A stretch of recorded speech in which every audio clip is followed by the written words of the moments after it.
friend, Marguerite MacIntyre, who is joining this panel not in the illustrious role of Sheriff Forbes, but as a writer and producer, because she was behind the scenes on the originals while she was also slowly deteriorating on the Vampire Diaries. Next up, we have Mr. Chase Coleman. We have Nate Buzolic. Somewhere. Nate! And we have the only person here who I would consider myself a diehard fan of, Jason Dohring. We already introduced you, Nate. Get up here. Sorry. I was praying. I'm so sorry. I was praying. Sorry. Let's go. Jeez, man, making us wait up here. I'm so sorry. The Lord's work. Okay, we're gonna get started, but you guys can also get started lining up on the ends over there, where you see our friends waving, if you have questions. And also, because this is the final originals panel, if you have writer questions for Marguerite and I, we will also answer questions. If we can remember. If we can. I'll make it up. Okay. All right, let's jump in. On that note, I was going to ask Marguerite, of all of the episodes that you wrote, is there a memorable one? Is there a specific moment that stuck out to you as particularly special? Oh, you know what? I have two things. One is a memory of last night when Carina, we did have a wee cocktail when we got back to the hotel, and I was just talking about this with Candace. And they make these, like, this has nothing to do with the originals, but they make this is just a thing that we are now going to remember forever. This is a moment that I will always remember forever, which is they make these spicy margaritas with the jalapeno seeds. And Carina said something funny just as I was taking a sip, just as a seed lodged itself deep into my larynx, and I started honking. And I was like, ugh! And Candace was literally like, do we need an ambulance? I thought we might have killed Sheriff Forbes again. It wasn't pretty. My eyes were watering. It was deep and intense. So I'm really happy to be here, guys. I made it through. Yes, I lived. And that gave me time to think of a moment that I liked. I liked writing for the originals in every possible way. It was my first writer's room, your first writer's room. I loved the characters. Julie back in the day had said, hey, I wonder if you would ever consider writing on Vampire Diaries. And I was like, I don't think I get it. It's too much. The mythology is so, Sheriff Forbes doesn't know anything, so I don't. But I said, I love the originals. I love those characters. So I loved their voices. I loved any scene where I got to write Klaus's voice or Elijah's voice. I loved scenes with Cammy and Klaus. I loved the brothers together. It's really hard to pick out something. I think it was an honor to be writing I did the first 2 seasons, and then I came back for the last season. And it was a real honor to finish it. We were just talking about that, the way that we wanted to finish it. In the first week of the writer's room, Michael Narducci, who was co-running it with Julie Plec, kicked it around, said, how would you want to see this story end? Let's talk about it, like way down the line. Where will this story go? And at the end of the day, that story ended exactly the way we all talked about on the first week of the writer's room years before. Yeah, we had said, this is the story about villains. It's a story about redemption, and what is the ultimate redemption for a raging narcissist. And it was to sacrifice himself for the person that he loved most. And he sacrificed himself for his daughter, Hope. Spoiler alert. What about you guys? Do you have a specific memory of being on the original set that sticks out to you at all?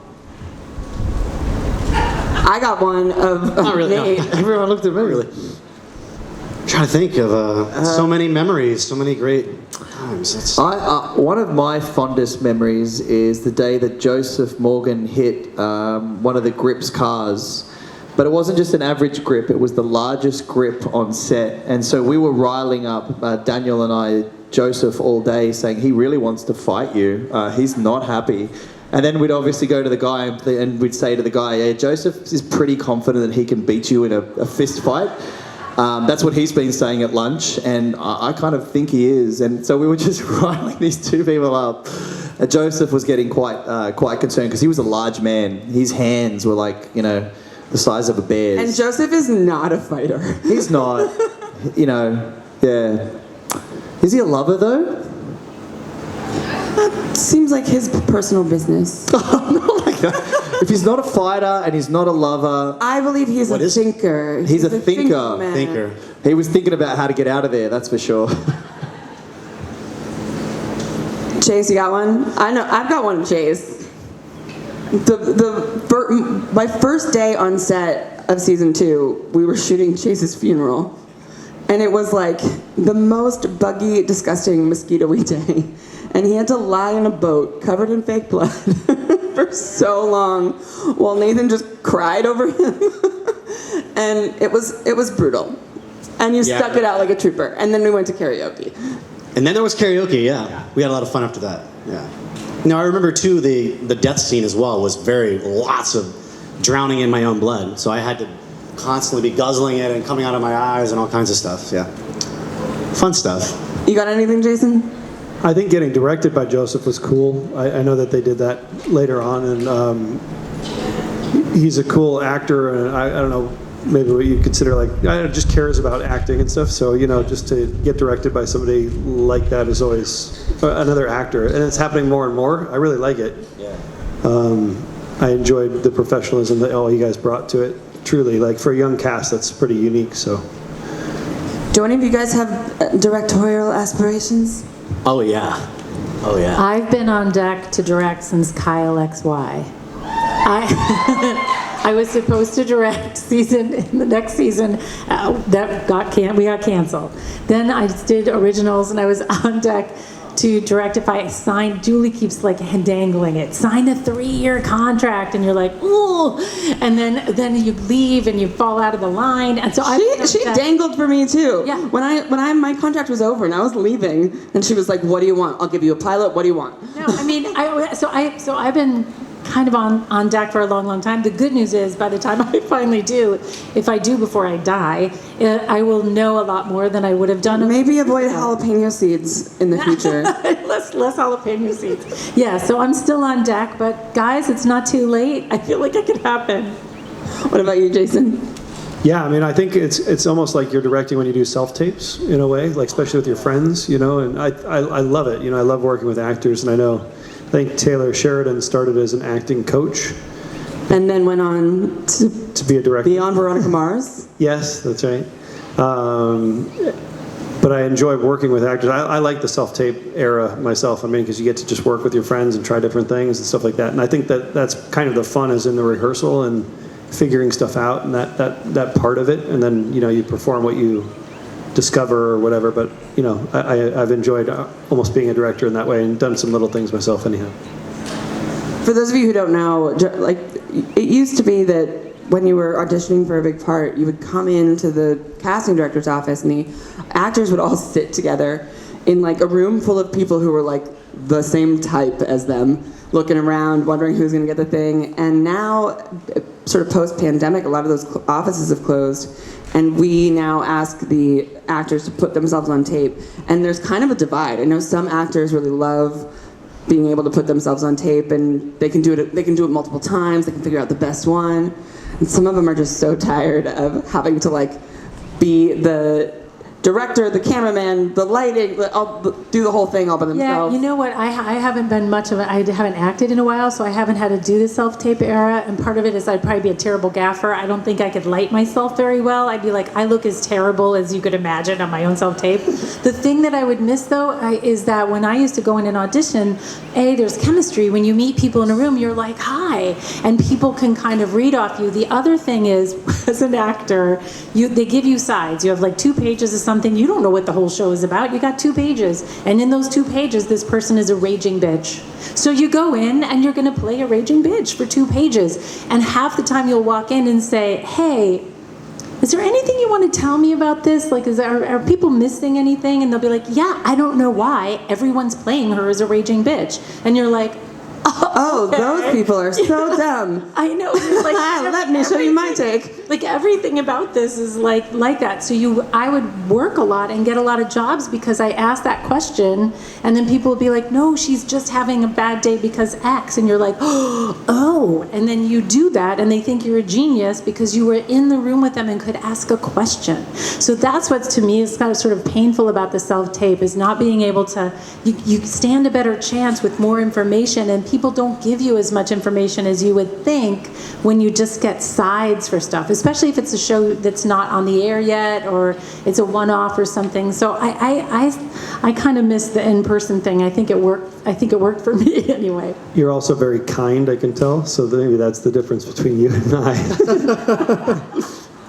Jason's like, I don't want to go in and have people like know my true self. I've been told you're the best actor for the role, but he was a little serious for the sitcom in real life, so we were a little nervous about hiring him. Oh, wow. Yeah, stuff like that. Yeah, because when you go into audition, sometimes they expect you to be the character when you walk in, and you kind of almost have to play up to that, as opposed to letting the performance sort of determine it, you know? So yeah, if you're kind of quiet or, you know, shy, but I don't know, I like self-taping, just because I don't like waiting in a room with another 12 people and that whole process, and you know, I think it's kind of nice just to be able to do the work, and you know, but you don't hear anything. That's what it's like you're texting someone and they leave you on scene.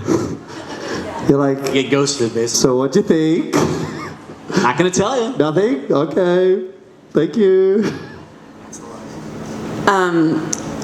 If you guys want to come on up, the first 2 questions, we can get started. Take your time, there's no rush. Hi, Alessandra.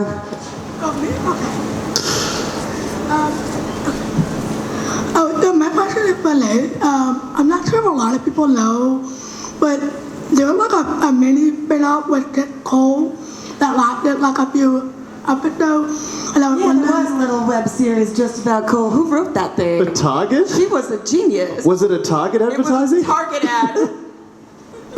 I remember when they said, we've got an idea for a spin-off. Great, I'm in. I'm 100% in. How many episodes? It's an advertising for Target. It was 8 2-minute episodes. 8 2-minute episodes, brilliantly written. Wow.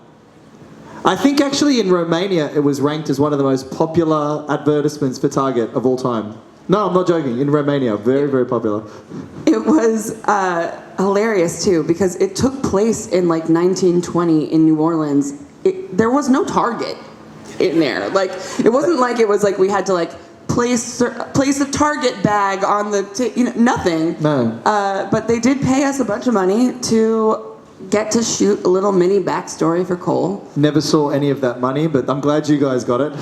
The show got it. The show got it. It was, Honestly, it was for the show because I remember because I was shooting the episode. I sure as hell didn't get That it. you guys were shooting it during, so we had to leave set, and there was all this like stuff. But it meant we could afford. I forget what it was. We were trying to afford something big at the end of the season. And Catering. Take the money. Take the money. I'm just glad that Target were like, who have you got? They're like, well, we got Joseph Morgan, he plays Klaus. No, rubbish. What about Daniel Gillies, he plays Elijah? Junk. Who else we got? Oh, we got that guy. Who's he? Cole Michelson. Yes, that's the guy. That's who Target wants. I don't know if you know this story, but the first episode of the originals that I ever wrote was episode 120. We did this Target ad in season 2. And I wrote an entire episode that was based upon Cole's return from the dead. And he was supposed to come back. And it was my first episode ever. I had worked so hard on it. I loved it. I am about to turn it in, and we get a call from the CW. And they say, hey, listen, we got your outline. You're thinking about bringing Cole back. Actually, we used to air that year we were airing at 8 p.m. on Thursdays, and Supernatural was airing at 9 p.m. And Nate had just booked a big role on an episode of Supernatural that they were potentially going to turn into a spin-off, and it didn't go. But so they called me and they were like, turns out we think it'll confuse the audience if he's this huge part in both, this is true, the 8 p.m. hour and the 9 p.m. hour. And I'm just there holding my script that I stayed up all night, a week working on, and I'm just like, okay.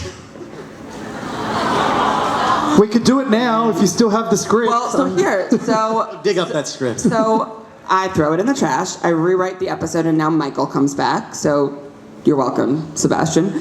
And then the next year, the reason was Target reached out to us, said we'll give you 10-minute, little mini episode to tell a story. And I said, I got a story, and I reached into the trash, and I brought my script out, and we whittled it down to just the Cole flashback scenes. Wow. That's what it was. Wow, okay. And I believe to shoot those 10 minutes, I think I was in Atlanta for 3.5 weeks because we had to shoot teeny pieces while, they weren't using those sets. And because I was there for 3.5 weeks, that's where I made all my best friends on the originals, just hanging out. I didn't have anything to do. I was just here, hanging out at the bar, at the W. Wow. Yeah. Well, there you go. Long story short, that's how that came to be. You need to write a new TV series about the uneventful events of Nathaniel Buzolic's acting career. It could have been a huge night for you on the CW. It could have been a massive night. Just a Nate Buzolic double feature. Who would have watched both the Supernatural and exactly. Not everyone put their hand up though. I love that. I love an honest audience. Really. Wow. Thank you so much for the question. Yeah, thank you. Sorry, we talked a while. Okay. Thumbs up. Hi. Hi, my name is Lainey. My question is for everybody. If you ever struggled to get into your character, to shoot a scene. Yes, it was terribly difficult. How did you reel yourself in and get yourself back into character and in that state of mind? I don't think I've ever had a hard time getting into a character, to be honest with you. But what I would do, I think, with Cole, because he was quite cheeky, is I would start being cheeky on set as soon as I got to instantly, as soon as he got to work. The second I got to set, I was It was like on. having Loki on set. It was like... Yeah, I'm exhausting. I'm like those Energizer bunnies that run on a power cord. You can't, so I would just... He would just flirt with Danielle until she was just like... She's exhausted. I'm so exhausted. I was like, tell me why I'm beautiful again, Danielle. Let me tell you why I quit my modeling career, even though it never really happened. All day. I'm exhausting, and I don't stop. All day. Yeah, so I didn't have that problem. See, he's still going now, actually. I could tell you 1,000 stories right now. As in acting, you have a lot of different techniques and things like that. You have Strasberg and Adler and whatever, and so they have in these techniques certain ways for an actor to get you back into character or to find whatever it is. I find, not really a struggle, but when there's a challenging scene, if it's a highly emotional scene or something, you're like, oh, he needs to be crying and falling apart here, and how do I get there? And so that's just, preparation. How do you prepare before? What do you bring? Substitutions? You bring bees, so they sting you and then you cry. Yeah, on Friends, Joey, you put your hand in your pocket and you just pinch yourself, so you'll cry, But yeah, stuff like that. What about you, Jason? Yeah, I think I'm similar. Once you kind of get a character, I can just kind of click into it and click out and click in. You know what I mean? Sometimes if you find him, what it is about him, a little light bulb or whatever that kind of goes off, you just kind of remember what that is, and then you can just kind of click in, click out. To me. Yeah, I think I'm kind of similar to that. I also think what you don't realize, I came up in theater, and when you're doing a show on a stage, everybody's quiet, and you have the stage, and you have your stuff. There's not a lot to really distract you, except for people's cell phones going off at the wrong time. On set, it's chaos until you do your work. So it's just chaos, and people are touching your face and doing your thing and pulling on your shirt and all that. So you really have to quickly find a way to, within all of that chaos, be ready to go as soon as they call action. So I think it's a skill that, as you do it more and more, you get to that click in place because you just have to. You can't just wait till they call action and then be like, I need a minute. Yeah. That won't work. So I think what makes an actor great is someone who can be very comfortable in uncomfortable situations. And it's that skill set of going, yes, there's 20 people watching me do something right now, but I'm comfortable in my surroundings, and you can sort of just be present, you know, because we're watching live. So all you have to do is train yourself to shut out everything and be completely comfortable Focus. and natural in that moment. And that's what makes a good actor, that we can, I think a person has the ability to let go of everything around them, the insecurity of people watching, and just focus on that task of being real in that moment, you know? The last thing I would add to that is to take the pressure off yourself. Most scenes are about what you want from the other guy. Yeah. So if you're focused on your scene partner, it's all about like,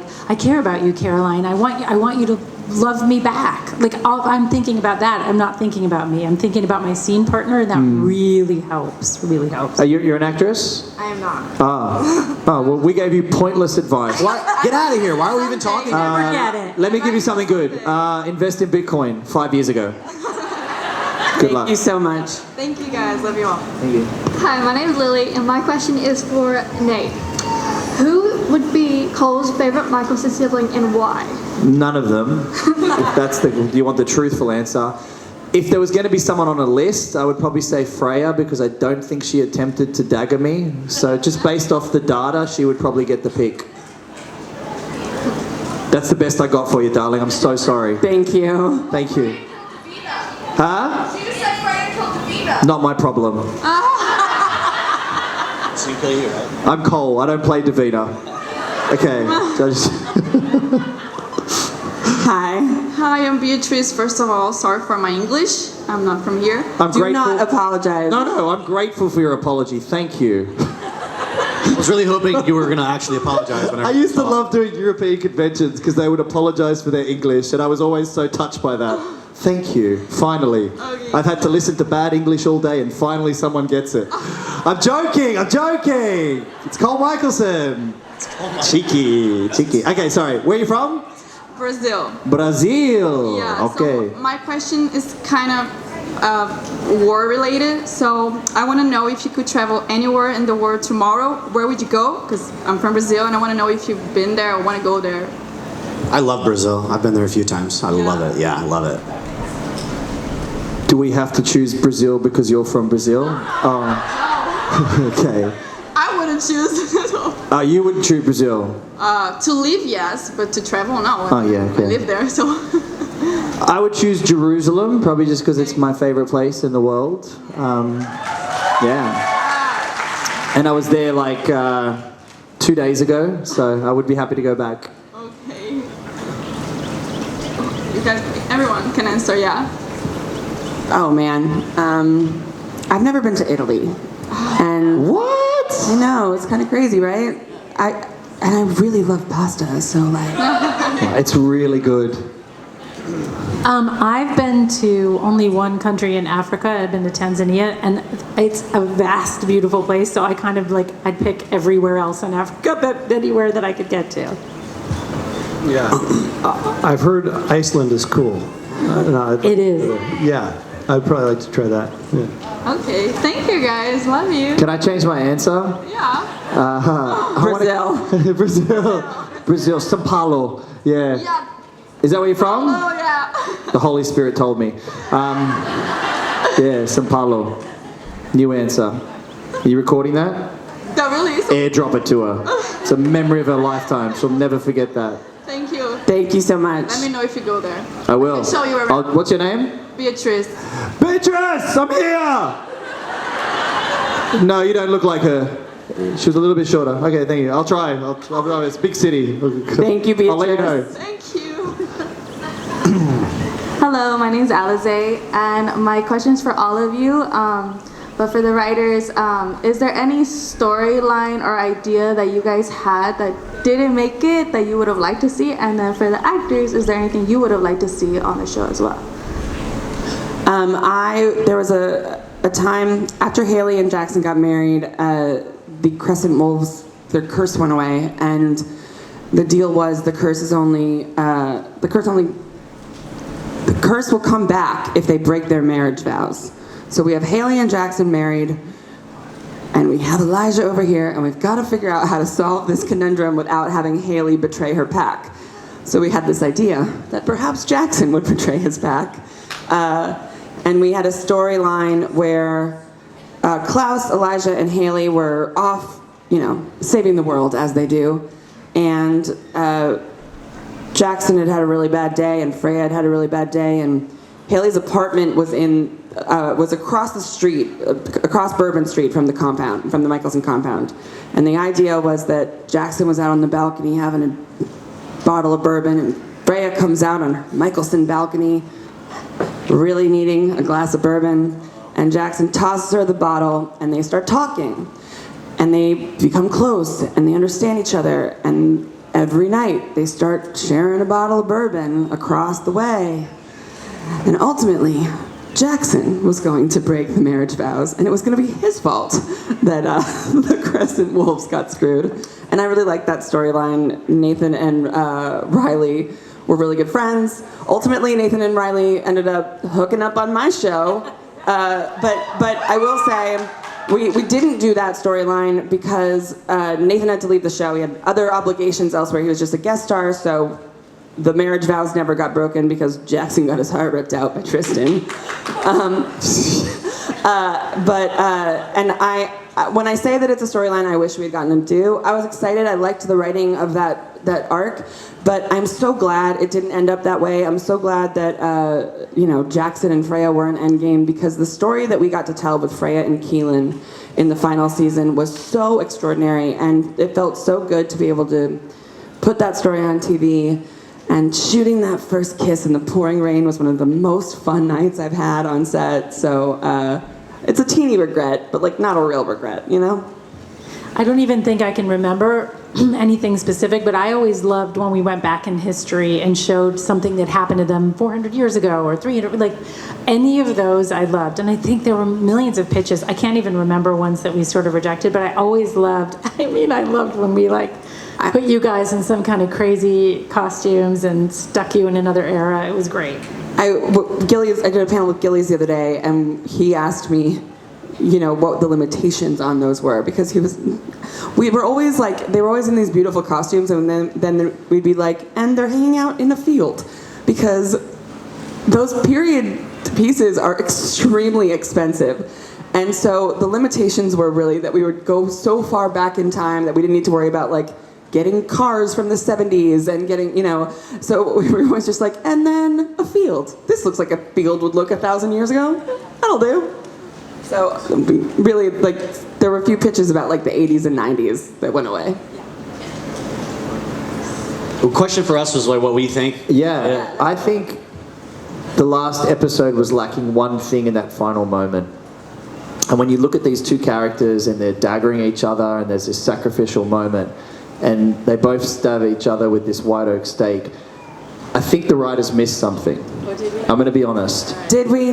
Yeah, I'm going to tell you what it was. Please tell us.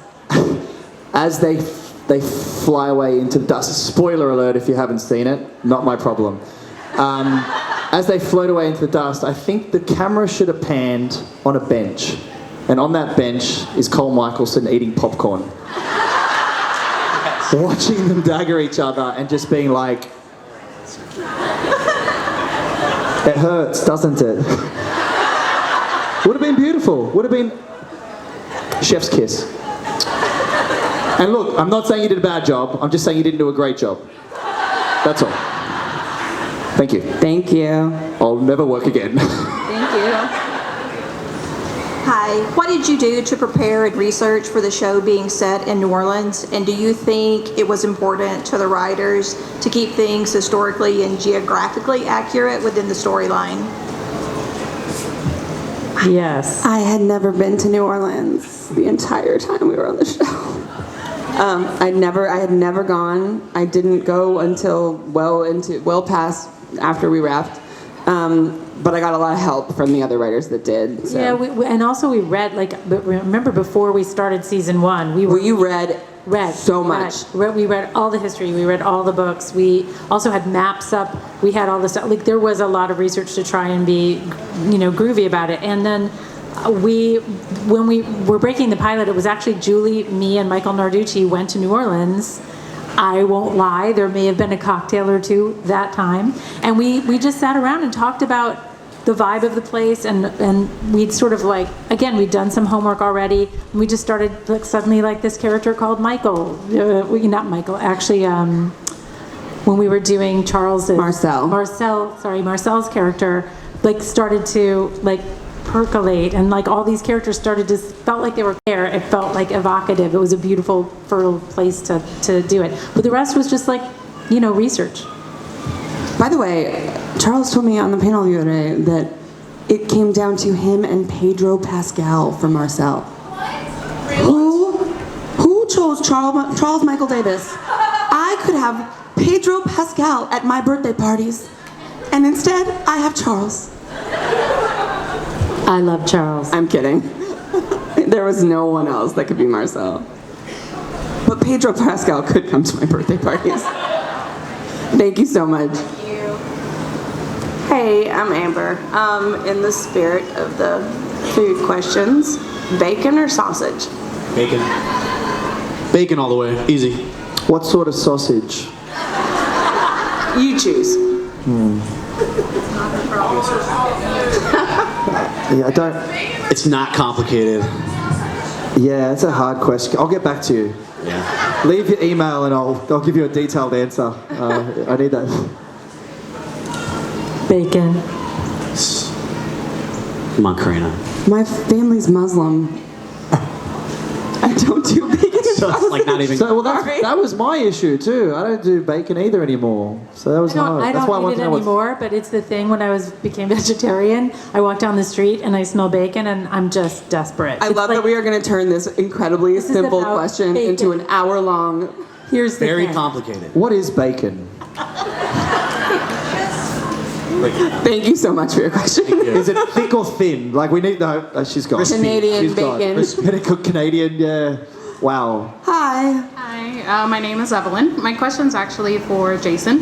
How would you say it was to film being a detective on the originals to the filming that occurred on Veronica Mars?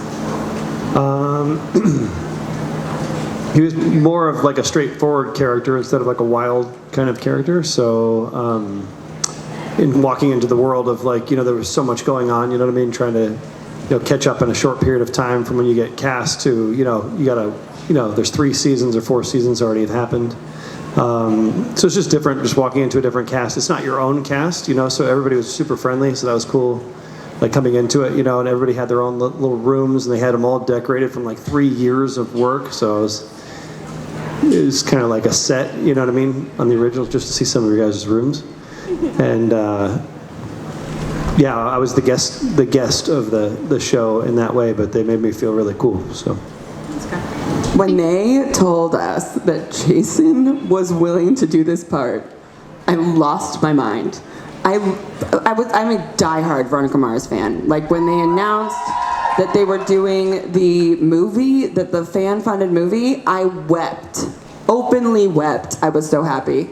And Jason was so nice. When I got to set, I was like fully geeked out. Like I would go to a Veronica Mars convention and be standing down there and asking questions.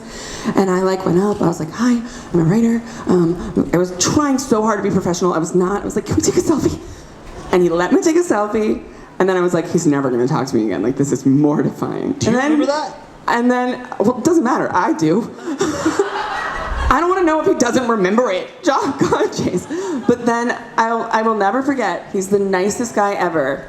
We're at lunch that day, and I literally was like, I think I had like texted my friends. I mean, like, I was so dumb, he's never gonna talk to me again. I'm at lunch that day, and Jason comes and sits down and has lunch with me at my table. And I've never felt cooler. You're the nicest ever. You're awesome. Thank you.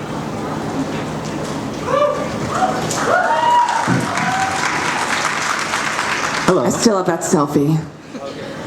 Hi, I'm Jessica. My question is for you, Carina. How do you choose the music for the series? Like, 'cause it's epic. So we have the most incredible music supervisor ever who worked on all 3 of our shows, who worked on Roswell. His name is Chris Malaire.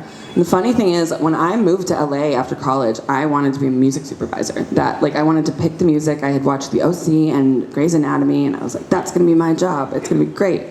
what I did not know is it is such a hard job to get because we have there's one music supervisor who does 10 shows. So there are very few of them working all the time and killing it. Meanwhile, we have 10 writers per show. So that dream was quickly dashed. So yeah, Chris Miller handles all the music, but I will say he was so great. One of the first episodes I did in season 2, your funeral, actually, the scene for Oliver's funeral, I had written it, and I'd had to write it twice because, I'd had to write that episode twice too. That kept happening to me because we had one version to everyone. Yeah, we had one version of the episode, and then we found Nathan got a pilot, and he had to leave, and so we had to rewrite the episode with less Jackson in it. But all versions of the episode, I knew that I wanted this Noah Gunderson song to play at Oliver's funeral. And I was still kind of new to it, and I didn't know if it was even appropriate to suggest a song. I knew it wasn't cool to put it in the script, but to suggest a song. And I remember writing Chris an email, and I was like, I just really love this one song. And I thought it might be uncool. Who am I to tell Chris Miller how to do his job?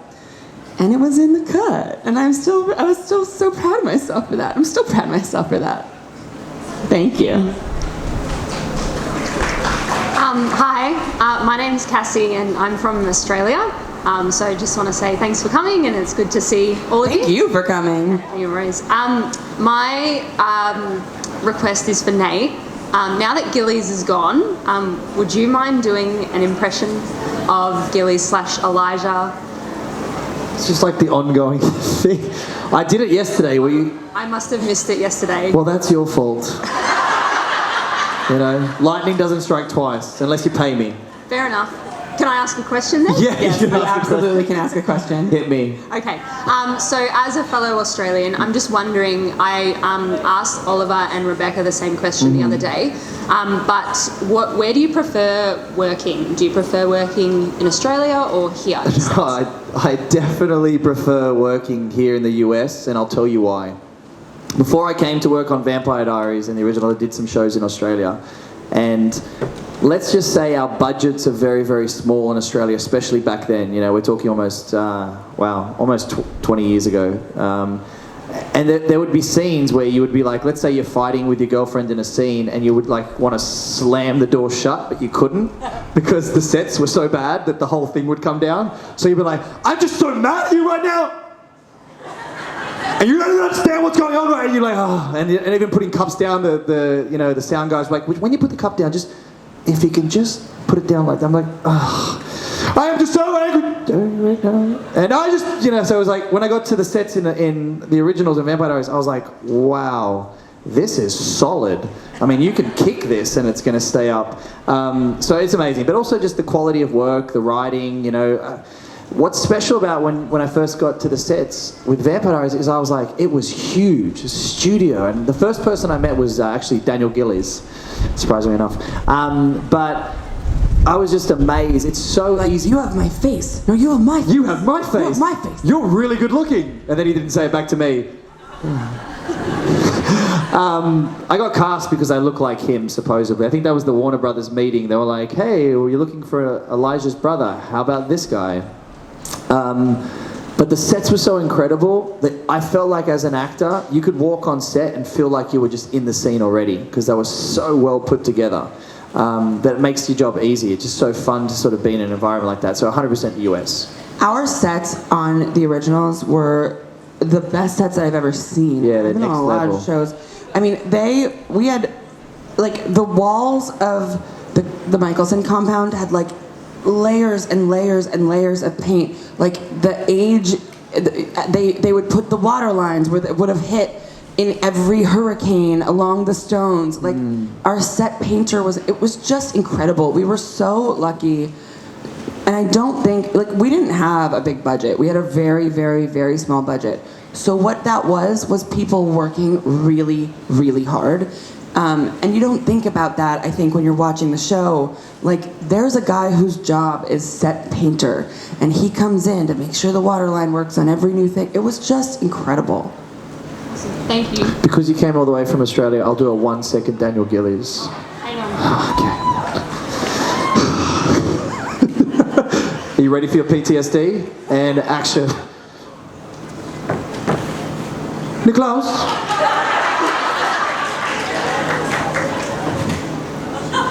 It's just the movement. Once you work that out, guys. Okay, it's been 1 second. Okay, there we go.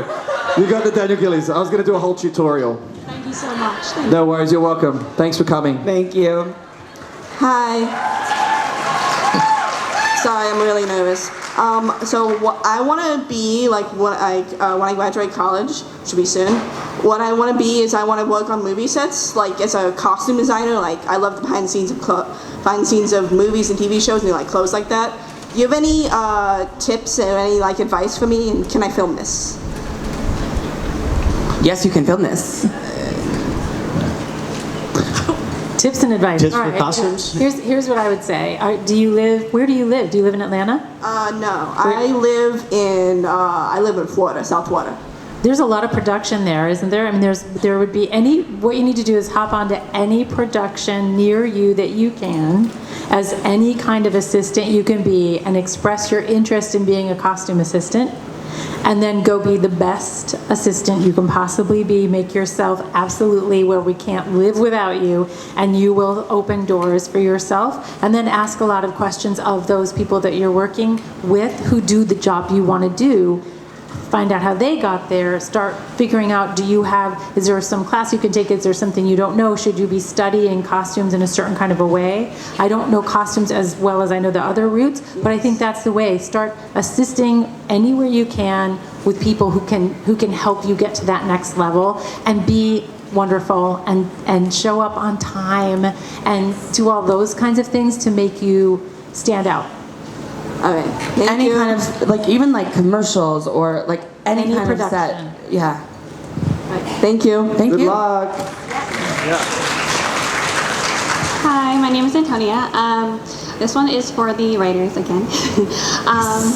So you guys obviously made some amazing villains and very powerful creatures. So I was just wondering, in your opinion, which was the most powerful? Because you have Marcel in the end, you've got the Hollow, and you've got the original witch's sister. So I was just wondering who you thought was like top dog. Claire Holt. Yeah, I guess. I mean, like, it's hard not to think that Klaus was the most powerful, because in the end, he took himself out. Nothing really took him down. He could have walked around with that hollow in him forever, destroying things, but what won out was the love he had for his daughter, and that was the most powerful thing. So Klaus is the most powerful villain we've ever introduced on this show, I think. And love won. I mean, And love was still more won. powerful than any villain, and I thought that was exactly what you're saying. I love that, and I think that's true. Thank you. Thank you. That was a great question. Hi, my name is Callie, and this question's for Jason. After Lucian's compulsion and we see him go off to his sister in Baton Rouge on Kenny, were there any other after effects that we didn't see that really caused any effects in Kenny's life that we maybe not have heard about or seen? I don't know. Can you guys help me with this one a little bit? Oh man, I imagine that when you have a lot of your memories compelled away from you as a human who was trying to do the right thing, I would imagine that there are some holes that you want to fill, and that might send you into a bit of a spiral. But I hope he found happiness in Baton Rouge with his sister. Thank you so much. I appreciate you guys. Thank you. Hi, my name's Sio. Basically, I guess I just will give a little preface to my question. I love acting, and like I'm really into it and everything, and I've done it locally as long as I can remember, but I guess my biggest hesitation about going into it as a career is like the instability of jobs, I guess, and not necessarily knowing what's next if you have something next. So I guess, how do you maintain like your passion? Like, how do you keep your passion for acting and keep going in this career without necessarily knowing what's next? You gotta, if you're gonna go into it, you better make sure you really love it. which it sounds like you do, so that's great.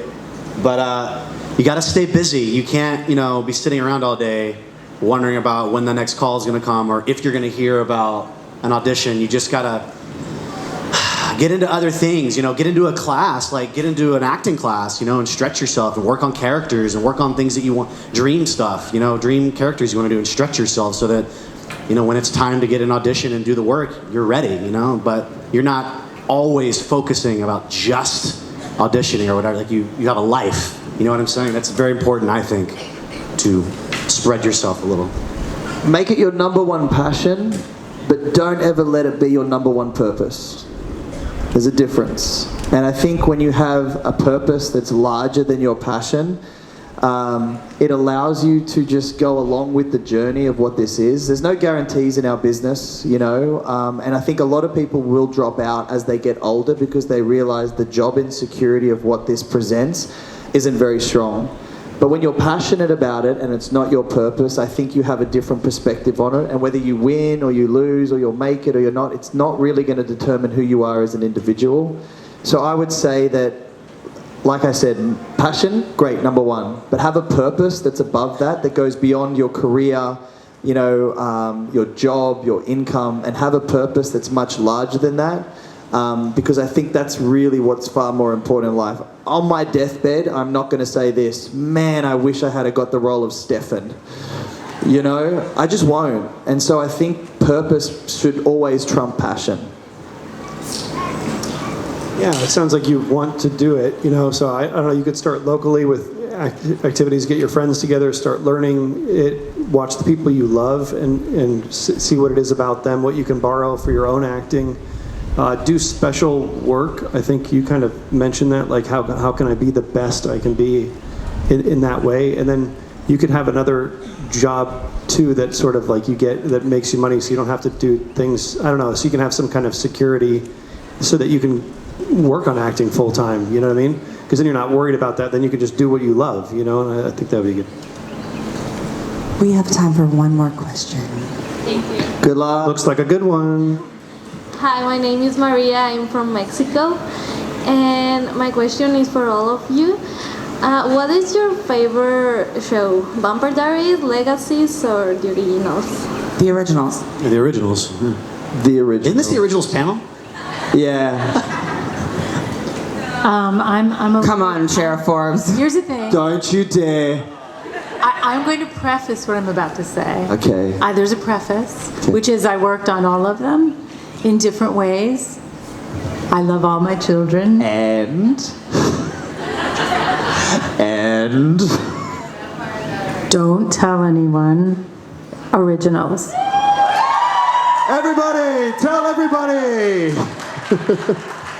We were really, really lucky. We got to do 5 seasons of the stories that we wanted to tell with great people, and we got to end it. I think we got to end the show. We knew it was ending, so we got a final season. But I also think, which so did the Vampire Diaries. Legacies did not get that luxury, which our hearts really broke for them. But the other thing about us having these sort of 5 shorter seasons was we always got to stick to our main purpose for why we wanted to make the show and what we loved about it, and we never had to sort of get into, okay, we're on, season 7, we're sweating, we got to come up with a big bad that makes sense, and so we got to stay true to the core. It was always about that family. We didn't have to bring in a ton of other people to, finish it out, and I think that is what. It's a really rare thing in TV to both not get your show cut short abruptly and also not have it spin on for so long that it doesn't necessarily feel as connected to what it was at the beginning. So, yeah, ours was the best. Thank you so much. Thank you so much. Thank you guys so much for coming to the panel. Thank you. We have Thank you.